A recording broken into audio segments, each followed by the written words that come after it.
जब हजरत नूह अलैहिस्सलाम अल्लाह के हुक्म से कश्ती बना रहे थे, हर रोज एक बूढ़ी मोमना औरत अपनी एक छोटी सी गठरी उठाकर उनके पास आती। वो कहती, ए अल्लाह के नबी, कश्ती कब रवाना होगी? नूह अलैहिस्सलाम मुस्कुराकर फरमाते, अभी देर है, वक्त आने दो। वो औरत वहीं बैठी रहती, पूरा दिन इंतजार करती और फिर शाम होते ही वापस चली जाती। ये सिलसिला कई दिनों तक चलता रहा। एक दिन हजरत नूह अलैहिस्सलाम ने उस बूढ़ी औरत से कहा, ए बूढ़ी अम्मा, जब जाने का वक्त आएगा तुझे बता दिया जाएगा। वो औरत सर झुकाकर चल दी, लेकिन दिल में ये यकीन लेकर बैठ गई कि जब कश्ती चलेगी नबी मुझे जरूर बुलाएंगे। वक्त गुजरता गया, फिर अल्लाह का अजाब आ गया। जमीन पर बारिश का तूफान आया, पानी हर तरफ फैल गया और नूह अलैहिस्सलाम की कश्ती रवाना हो गई। लेकिन नूह अलैहिस्सलाम उस औरत को बुलाना भूल गए। एक नबी से भूल? जी हाँ, ज़ाहिरी तौर पर ऐसा ही हुआ। तूफान थम गया, समुंदर की लहरें रुक गईं। कुछ वक्त बाद हजरत नूह अलैहिस्सलाम के दिल में आया कि चलकर उस शहर को देखा जाए जहाँ से सब कुछ शुरू हुआ था। वो अपनी कश्ती से उतरे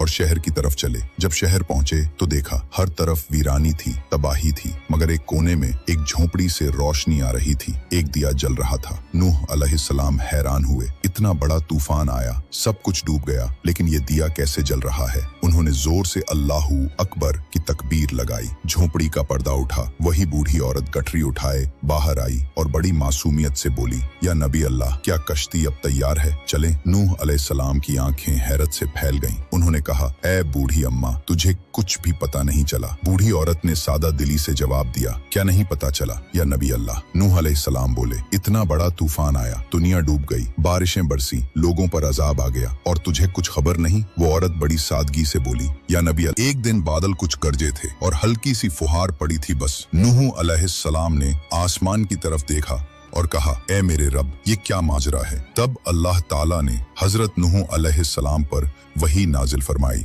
ए मेरे प्यारे नबी, इस औरत के दिल में तुम्हारी मोहब्बत थी और तुमने उससे वादा किया था कि जब कश्ती रवाना होगी तुम उसे ले चलोगे। तुम अपने वादे को भूल गए, लेकिन मैं रब्बुल आलमीन तुम्हारे वादे का भी जिम्मेदार हूँ। मैंने अपने अजाब को उस तक पहुंचने ही नहीं दिया। उसे एहसास तक नहीं हुआ कि कैसा अजाब आया और चला भी गया। इमाम सज्जाद अलैहिस्सलाम ने जब ये वाक़िया बयान किया तो अपने पास बैठे मोमिनों से फरमाया, ए मोमिनों, इस हदीस को क़यामत तक के मोमिनों तक पहुंचाना तुम पर वाजिब है। उन्हें बता दो, जो हमसे मोहब्बत करेगा क़यामत का अजाब जरूर आएगा, लेकिन जिस तरह उस मोमिन औरत को पता नहीं चला, हमारे मोमिनों को भी एहसास नहीं होगा कि कब क़यामत आई और कब गुजर गई। सबकते, अल्लाह ताला अपने नेक बंदों की मोहब्बत का बदला कभी जाया नहीं करता। एक सच्चे मोमिन का अल्लाह और उसके नबी से जो दिल का रिश्ता होता है वो उसे अजाब से भी बचा लेता है।